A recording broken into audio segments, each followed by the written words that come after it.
Good afternoon. My name is Anthony Moreau. I am involved with the YMP Toronto and director of the YMP Scholarship Fund.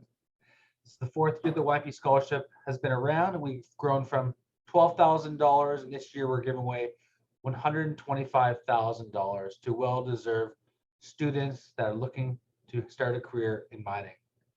We like to interview the different students to get to know them, and they teach us a bit of stuff. So with me today is Tebatso Mothupi.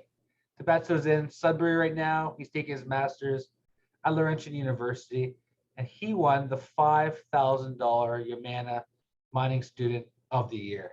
So thank you very much for joining, Tebatso. Thank you, Tony. So let's just jump right into it, Tebatso. What are you gonna do with the $5,000 that you won? Well, I'm going to buy books and make sure it helps me with my tuition and making sure that I'm ready to start my next year. A lot of students get into mining because they're from, a mining town. Their parents work for a mining company. Just tell me, why did you get into mining? What interests you about it? Yes, so basically I was born in South Africa and I grew up in Botswana. And in Botswana, we are mostly a mining company. We mine a lot of diamonds. We are the second most diamond producing country in the whole world, second after Russia.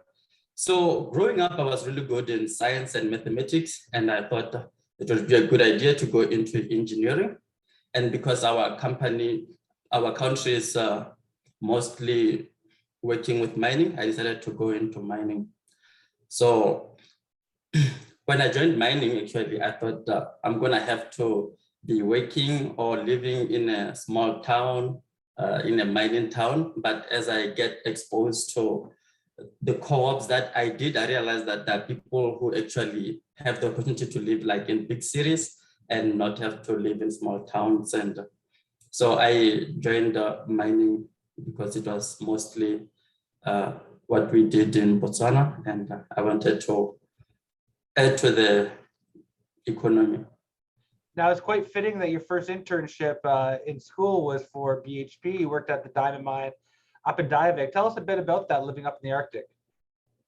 Yes, well, having grown up in Botswana and learning more about diamonds, I was really excited to go and work at in a diamond mining company. So in Diavik, I was working mostly in closure. So I was a QC student. So I was working with survey and operators to make sure that the closure that's taking place is, well, what it needs to be.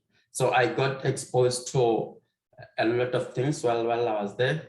We had like trips to go underground and see the mine and how everything works.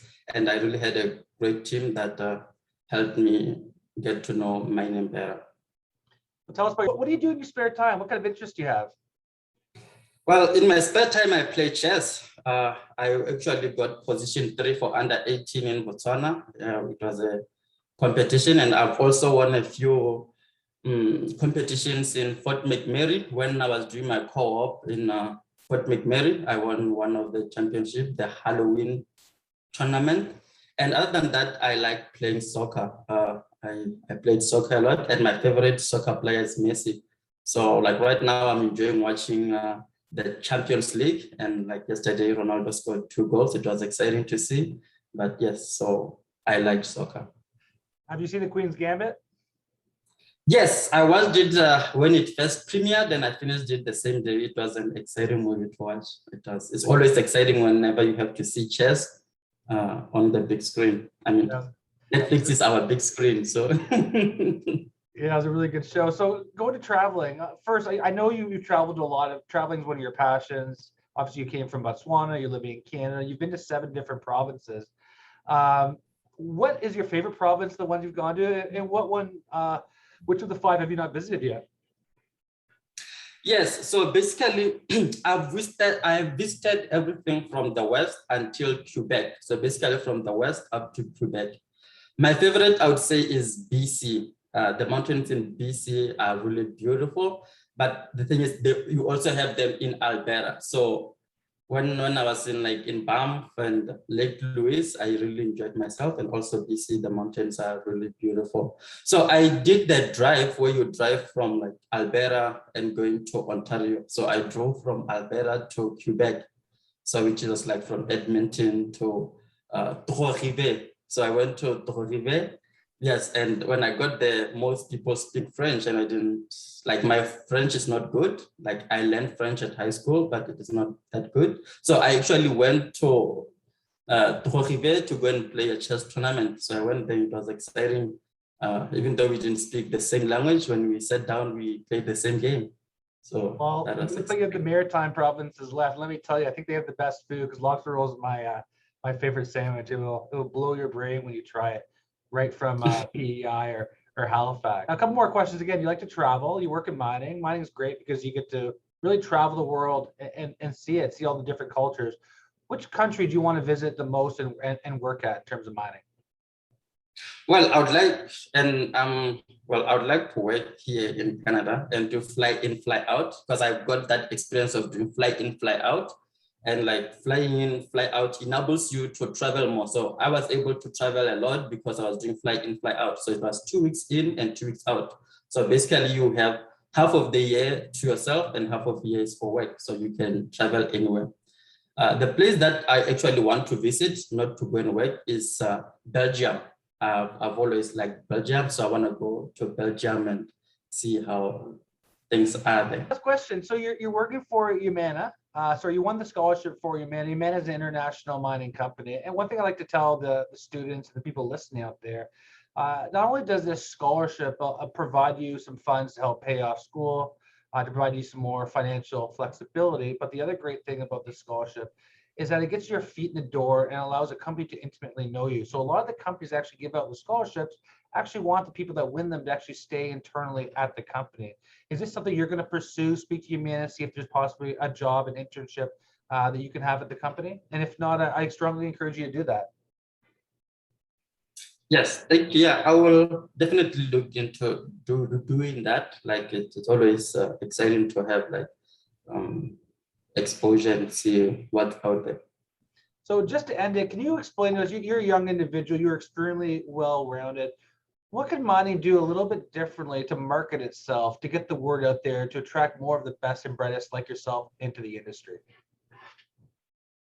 Well, I think basically growing up, and most people I get to talk to who don't necessarily are involved in mining, they actually think of mining of what it used to be, how it used to be. Like, when people think of mining, they think of all the bad things. So I think the best thing we can do is to actually show the world what we are doing in these mines, how safe they are, how everything is. So when I was in Divec, they had this initiative where they actually invited people to come as like a tourist attraction to come and see the mine, because the mines are really beautiful and they're really safe and good to work at. Because like, people always think of mines, they associate it with death and bad air conditions. So I think the first thing we can do to get people to go into mining is to like show them how effective and safe we are